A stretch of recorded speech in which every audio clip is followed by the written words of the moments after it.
আসসালামু আলাইকুম। আশা করি ভালো আছেন সবাই। আমি রাফসানাদর আবার নতুন ভিডিও নিয়ে আসলাম আপনাদের কাছে।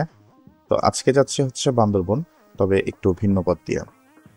আমরা রাতে মিরিঞ্জা ছিলাম, তাই সকালে মিরিঞ্জা থেকে এখন বান্দরবন যাচ্ছি পাহাড়ি রাস্তা দিয়ে।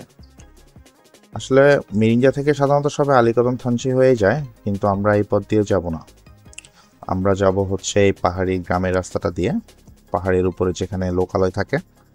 আর যেই পথ দিয়ে গেলে আসলে পাহাড়ের মানুষজনকে দেখা যায়, ওদেরকে একটু বোঝা যায়, সেই পথ দিয়ে যাব।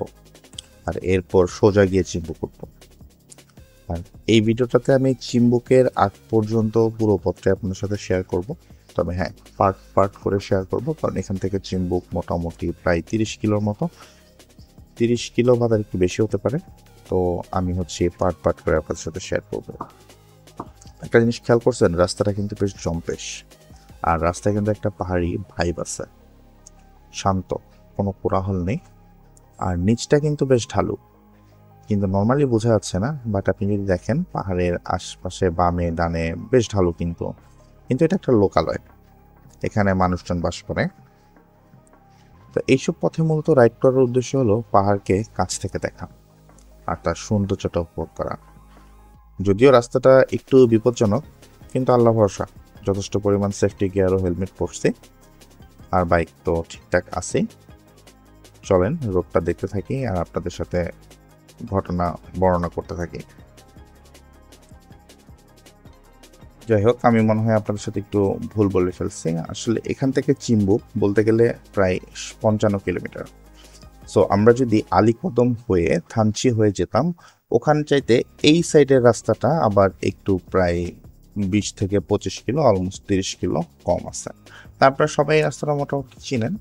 তো এটা, এই রাস্তাটা এখন আমরা গিয়ে উঠবো হচ্ছে বানিয়ারছড়া। যদিও এটা হচ্ছে চকরিয়া থানার মধ্যে অবস্থিত। একটা জিনিস আপনাদেরকে বলি, আপনারা যদি এই রোড দিয়ে ঘন্টার পর ঘন্টাও রাইড করেন, আপনারা কিন্তু ক্লান্ত হবেন না। তার অন্যতম কারণ হচ্ছে ফ্রেশ এয়ার।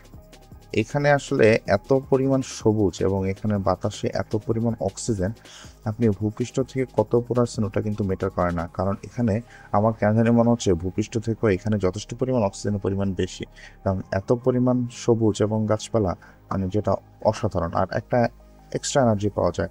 আর আমি কেন জানি একটা জিনিস খেয়াল করলাম, বাইক খুব ভালোভাবে চলতেছে। তার কারণ হচ্ছে আসলে বাতাস, আমার মনে হয়, কারণ অক্সিজেনের পরিমাণ বেশি হয়, বাইকও বেশ ভালো অক্সিজেন পাচ্ছে, আর যার কারণে বাইকও বেশ পাওয়ার পাচ্ছে। তো একটু ধীরে ধীরেই যাচ্ছি, যেহেতু রাস্তাটা একটু সুন্দর, একটু উপভোগ করতে চাচ্ছিলাম পরিবেশটা। সামনে মনে হয় লোকালয় আছে, মানে পাহাড়িরা আছে যারা বসবাস করে। তো আমার সাথে যারা ছিল তারা আমাকে বলতেছিল স্লো কেন যাচ্ছি। আসলে স্লো যাচ্ছি তার কারণ হচ্ছে আমি একটু পরিবেশটা দেখতেছিলাম, তারা বেশ দ্রুত এগিয়ে যাচ্ছিল। তো আমি পিছন পিছন তাদের সাথেই আসতেছিলাম এবং পরিবেশটা দেখতেছিলাম। আর এত সুন্দর, আর সবাই অনেক বেশি কর্নারিং করতেছিল, কারণ রাস্তাটা ফাঁকা ছিল এবং রাস্তাটাও এত সুন্দর করে বানানো যে কর্নারিং এর জন্য উপযুক্ত ছিল।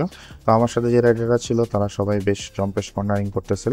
পরে আমি তাদেরকে বললাম যে সাবধানে বাইক চালাতে, কারণ কর্নারিং করতে গিয়ে হয়তো অনেক সময় বালি থাকে, বালিতে পরে স্লিপ কাটতে পারে, যার কারণে আমি তাদেরকে একটু সাবধান করে দিলাম। কিন্তু যদিও এই রাস্তা এখন পর্যন্ত একবারও বালি পাইনি, কারণ পাহাড়িরা বেশিরভাগ চলাফেরা করে এবং রাস্তাটা বেশ পরিষ্কারই ছিল। আর বললাম তো, যদিও পাহাড় জিনিসটা, কিন্তু এটা একটা লোকালয়, আই মিন একটা গ্রামের উপর দিয়ে এই রাস্তাটা গেছে। আর রাস্তাটা মনে হয় নতুন করা, তাই হচ্ছে গিয়ে দেখতে এখনো কোথাও আমি রাস্তায় ভাঙাচোরা বা কোনো প্রকার সমস্যা পাইনি। আর পাহাড়িরা তো অত বেশি ভারী যানবাহন এগুলি ব্যবহার করে না, যার কারণে হচ্ছে রাস্তাটা অত বেশি ক্ষয়ক্ষতি এখন পর্যন্ত হয়নি। আসলে এই রোডে কিন্তু কোনো গুগল ম্যাপ কাজ করে না। আমরা অনেকবার ম্যাপ ধরেছি, কিন্তু কোনো লাভ হয়নি ম্যাপ ধরে। তো আমাদের সামনে যে আমার রাইডার ভাই আছে, উনি আরেক গুগল ম্যাপ, উনি আমাদেরকে পথ দেখিয়ে নিয়ে যাচ্ছে। যদিও উনি মাঝ পথে অনেকে জিজ্ঞেস করতেছে কোন দিক দিয়ে গেলে ভালো হয়, কোন দিক দিয়ে গেলে ভালো হয়। তো আমরা এখন বাম দিক দিয়ে ঢুকে গেলাম, এটা মনে হয় আরো অন্য একটা সাইডের গ্রামের ভিতর পড়ে গেছে। তো আমরা আসলে একজনকে জিজ্ঞেস করছিলাম যে কিভাবে এই জায়গা দিয়ে গেলে ভালো হয়। উনি বলছিল সামনে গেলে একটা মোড় পাবেন, তারপর হাতের বামে ঢুকবেন, হাতের বামে ঢুকলেই একটা গ্রাম আছে, সেই গ্রামের ভিতর দিয়ে চলে গেলে আপনারা আরেকটা পাহাড় পাবেন। তো এখন আমরা সামনে হচ্ছে ওই যে আপনাদেরকে বললাম যে এই রোডটার কথা, ওই রোডটাতেই উঠবো, আই মিন বানিয়ারছড়া। ওই রোডটার জন্য আসলে আমরা অপেক্ষা করতেছি। সামনে অল্প গেলে বানিয়ারছড়ার মোড়টা পাবো। বানিয়ারছড়া হয়ে গজালিয়া মনে হয় ওই রোডটার নাম। তো বেসিক্যালি ওই মোড়টার জন্য আমরা ওয়েট করতেছি। ওই রোডটা হয়ে আমরা বাম দিকে যাব। তো চলেন একসাথে যাই। যেহেতু পাহাড়ে রাইড করতেছি, তাই সকলে আমরা কমিউনিকেটরে কানেক্টেড আছে। তো আমি জানতে পারলাম আসলে আমরা যে মোডটার জন্য ওয়েট করতেছি সেটা আরও পরে, আরও দূরে। তো এই ভিডিওটা আজকে এখানে শেষ করতেছি। পরের পার্টে আমি এখান থেকে পরের অংশটুকু আপনাদেরকে দেখানোর চেষ্টা করতেছি। ধন্যবাদ।